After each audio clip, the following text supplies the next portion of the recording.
Report card दीजिए कि कोई एक साधारण सा लड़का 2 साल पहले उसे गांव के लोग ठीक से नहीं जानते थे, आज वो राज में चर्चा का विषय है। मैं 24 साल के इतिहास को आपको पढ़ने कह रहा हूं। एक बार वो इतिहास हमको बताइए। आज बहुत सारे लोग कहते हैं अरे इस राज में रोज आंदोलन हो रहा है, कभी राजभवन के सामने हो रहा है, कभी मुख्यमंत्री के आवास में हो रहा है, कभी डीसी कार्यालय के सामने हो रहा है, कभी विधानसभा के सामने हो रहा है। तो रोज नेता बनना चाहिए, कहां बन रहे हैं?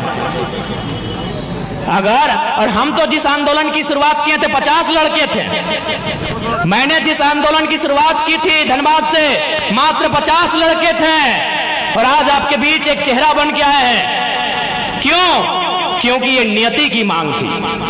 नियति चाहती थी कि कोई आए सामने जो झारखंड के मुद्दे खुल के बात करे, कोई आए सामने जो झारखंडियत पे खुल के बात करे, लेकिन कोई बात नहीं करना चाहता था। वो कहते हैं ना कि बिल्ली से तो हर कोई परेशान है, लेकिन घंटी बांधेगा कौन?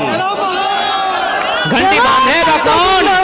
तो बस मैंने वही काम किया है, मैंने आवाज दिया है, मैंने घंटी बांधने का काम किया है। और आज मैं बिल्कुल तमाम मीडिया के माध्यम से तमाम सरकार को, तमाम जनप्रतिनिधियों को और साथ ही साथ सुपर सीएम मुख्यमंत्री के साड़ू श्री सुदेव सोनू को भी चुनौती देता हूं कि सुन रहे हैं, गिरिडीह का झंडा मैदान आपके बाप का है।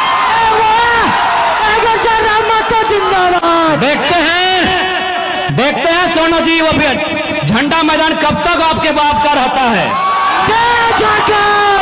बड़ा दुर्भाग्य एक लोकतांत्रिक देश में हम लोग, क्योंकि इन्हें वो कंपनियां चंदा देती है। ऐसा नहीं है कि जरा महतो को उन्होंने चंदा का प्रलोभन नहीं दिया है। कभी उन्होंने स्कॉर्पियो तो कभी फॉर्च्यूनर जैसी गाड़ियों का ऑफर रखा है, लेकिन हमने एक ही लाइन कहा है कि मैं उस मिट्टी से आता हूं जिस मिट्टी में शहीद निर्मल महतो ने बलिदान देकर झारखंड राज लिया था। आप ये सौदेबाजी उनसे कीजिएगा जो लोग बिकना जानते हैं। हम झारखंड की राजनीति में टिकने आए हैं, और अगर हम टिक गए तो बेईमानों का बहुत बेहतरी से सफाया होगा। जय झारखंड! बिल्कुल बहुत बेहतरी से सफाया होगा। और मैं आपको कहना चाहूंगा, बहुत सारे लोग आपको कहेंगे कि ये लड़का नौजवान है, कभी कभी एग्रेसिव भाषण देता है, आक्रामक बातें करता है, मारने पीटने की बातें करता है। देखिए भैया, ये मेरा व्यवहार में है तो है। जय झारखंड! मैं कोई छुपा के अपना मेरा कैरेक्टर नहीं है जैसा सुदीप सोनू का है। वो 1990 का दौर था, तो इसीलिए मुझे मीठा मीठा बोलने नहीं आता है। मैंने उन कहानियों को, किस्सों को सुना है कि हमारे पूर्वजों की लाशों को बोरे में भर दिया जाता था।